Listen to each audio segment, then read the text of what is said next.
Leo, back in the final, this time was a little bit nervier than the previous semi-finals. How do you feel? Yeah, listen, it was an amazing occasion, wasn't it?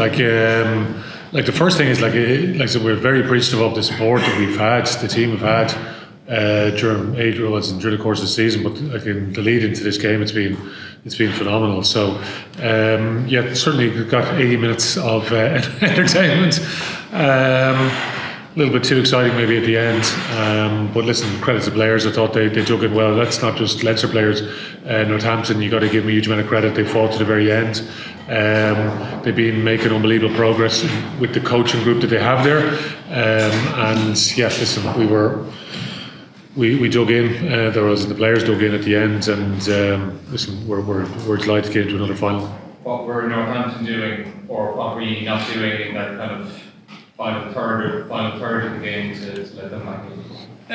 Listen, the score goes to 20 points to 3 pretty early in the second half, and then it's, I suppose, like there's a sort of human nature part of that. Like you can sort of try and sit and protect what you have, and like that's can be the real challenge. Can you try and push on at that stage? And so we maybe struggled with that a little bit.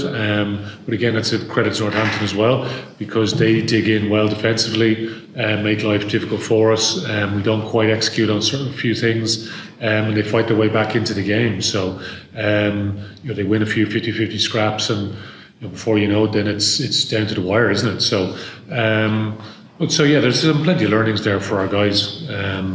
Some guys haven't played in the last couple of weeks. Does that have an effect? Again, I don't know.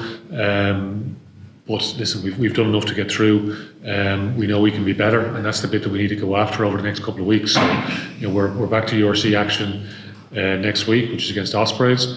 It's important that we focus our attention on that now, because like I know as we were talking about today, but like we need to be able to move on to the next piece, and obviously that will be our week now. The focus will be on the Ospreys, and their singular focus, say Ospreys as an example, whereas we need to give them the full respect next week. So, but listen, we're delighted.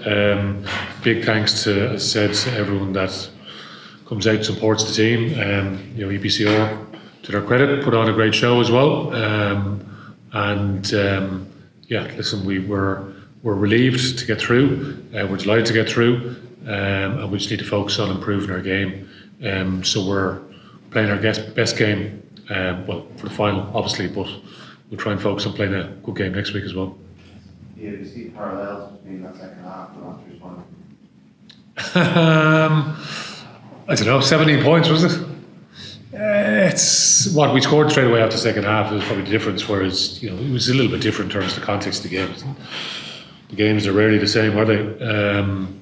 But what is it like? The big thing is like you're playing a knockout game, so the team that's behind is going to be doing everything in their powers to come back into the game and make it as tight as possible. And you're playing against teams that have got through some serious quality teams, so they are really high quality teams at this stage of the competition. So it's not like anyone thinks that we're just going to roll these guys over. Like nobody is thinking that at any point. 20 points to 3, we're not thinking about it. You talk to the lads, like there's always a bit where you can try and sit and try and manage the game out, but unfortunately that you can try and manage yourself into a bit of, but often you manage yourself into a bit of trouble if you do that. So but there's also the opposition and all the things that they're doing. So and we managed to deal with them for a team that has such attacking threats, to hold them just to 3 points for as long as we did. And there's probably other opportunities that maybe we had, but again, they would probably say the same. So, but that's what you get in a knockout game of rugby. So, the most important bit is you get over the line, and we managed to get over the line, thankfully. Is it your intention to rest the players again for 2 weeks and run back up to the final, or do you think we might see them in the rest of the weeks? No, we'll be going. Listen, we need to concentrate on the URC now for the next couple of weeks. So, we'll be picking strong teams. Yeah. Caelan, 82,300 record. Place was jammed. I know the noise from the commentary box was phenomenal. But what was it like on the pitch? Was it the same intensity as the experience in the full house in the Aviva, or was it different at Croke Park? I think it was level up. I think from doing that lap at the start of the warm up, especially as we passed Hill 16, you could feel the energy and the noise from the crowd was pretty special. And then as we ran out for the first half, I think it was a step up from what we've experienced in the Aviva probably. Probably because the nature of it being a rare occasion to play here. So many fans travelling over from the south side. I'm sure there's a few Northsiders here as well, and a few from the rest of the province. But no, yeah, it was a great atmosphere. Can you talk us through that on the pitch, those final 10-15 minutes? Put that pressure on? Yeah, we came together and acknowledged that there was a bit of a lull and that they were going through a bit of a purple patch, and some of that was in our control through discipline. Gave them a couple of back-to-back penalties, which gave them entry into our half. But I think it's credit to them as well. Like, they're top of the Premiership for a reason. When we were scouting them, we kind of saw their attack as one of the best that we were going to have faced this season, and I think you saw some of that in the second half. So as much as we back our D, their attack probably on top of us at times there. But yeah, pleasing to just about do enough in the last few minutes. Jamison, you never seem to stop on your pitch, be it running from breakdown to breakdown, but just mentally. There were two moments of those first two tries where they sort of spur of the moment things, those that pass out wide, the sort of slap to low. How do you keep on top of your game, keep concentrated in those moments to make those decisions?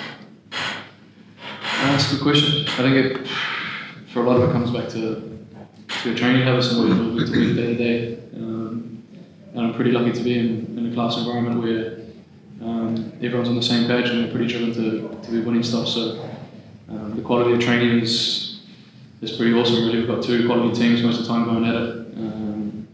So I think to your question, it comes back to the day to day, a lot of that stuff. So yeah, but like I say, I'm pretty lucky to be part of a class team. Can you talk us through the first two tries for James, the quick thinking, do you have to call it, is it an intuitive thing, or what goes through your head in that moment? I think it's probably intuitive to a point. I suppose all our players, not to talk myself up, but they've all played with me long enough now to know that I wouldn't be looking for those kind of opportunities. So Lowe is certainly, is on the same wavelength. So yeah, not a real call, but just he sees it as one as well. So. What about the second one then? Like what's going through your head with the ball drops down? I don't know. I was hoping Caelan passed to me earlier, but I don't know, man. It just popped up for me. So that's gives the break sometimes. The rugby in it, you just have to kind of go on the hop, and I was lucky enough that it came off. Okay, just ask you about the turnover with Jack. Henry, you both playing half and half or One hand each, I think, so 50-50 split. what's going through your head when you go like you have to be squeaky clean there? If you pop up a penalty, probably 3 points. What's going through your head? Yeah, with the context of the game, kind of felt that them knocking on the door needed a moment like that, but it just, like, you're not going overly hunting for them. If it shows up, I was actually on the outside, so it's a little bit against their D system coming in like that, but Jack, I had the security of Jack coming from the inside, and yeah, it's probably his deal really. How much does the context of the game come into your head in those situations? Like, is it split second, or do you have so little time you just don't actually have time to think about it? I think it's more instinct, yeah, you don't really have time to weigh too much up, I think. It's probably learning as captain, trying to be a little bit more aware of what's going on, the clock, the score, etc., etc. But generally for me it would be more so instincts. Neil, given the Jacques and Lou system and all the defensive system, was the first half, notwithstanding Caelan was the top backer in the first half and the forwards did well, was the first half the best of the backs of the new system, given say Jordan got to kind of really late or put him off enough, the centres didn't miss a tackle. Was the first half maybe the best that's worked so far this year? Because looking forward, that system's going to need to be good for Toulouse. Yeah, even the quarter-final, there was lots of positive moments as well. So, I thought the first half was excellent. Even we had an opportunity in terms of attack just before half time. Obviously, Northampton to take that 3 points, and we did have another opportunity there. So, but overall, there was some great intent in the first half, both sides of the ball. I thought everyone had to deal with the 10-minute delay was a new one really for us in the warm-up. So trying to drag a warm-up out halfway through it once we'd already begun. So, but I thought the players dealt with that pretty well in terms of that disruption, and I thought they put on they were clear in terms of what they needed to do, and obviously they were very clued up in terms of some of the threats that Northampton have, so which are plentiful. I just asked about Kieran Foley. He didn't so much come in late, but he's a slightly different type of player to do what Caelan, so there's an adjustment there. Maybe he's a slow start, but how do you think he did overall? Overall's good, yeah. Because he's a very versatile player for us, and he's very comfortable as that second distributor as well. So he gives us a lot of good options from an attacking point of view.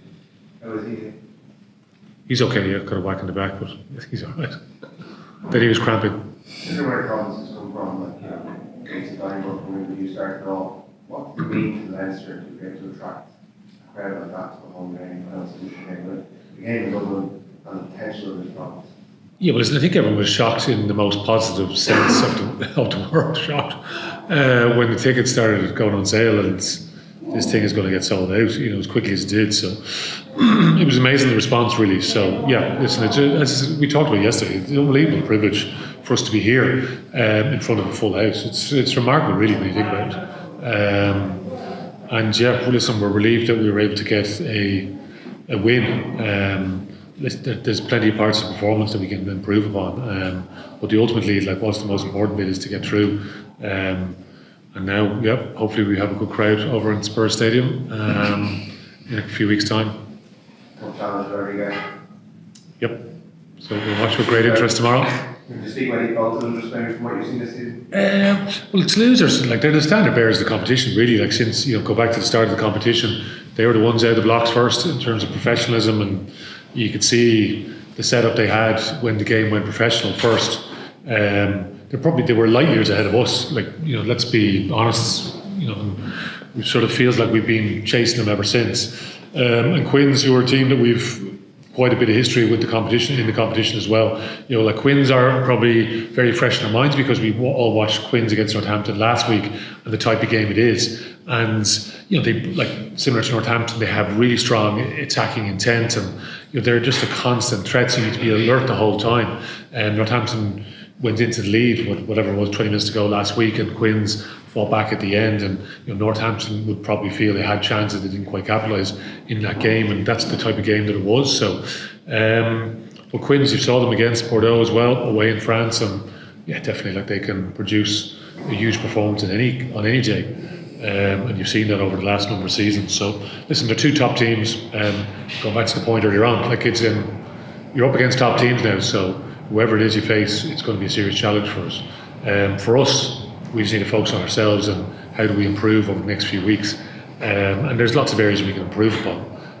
So, making sure the players have the right mentality, how they attack training, and they go after improvements, and hopefully that will lead to positive performances. But it's a final, it's on the day, isn't it? So making sure that we are the best version of ourselves.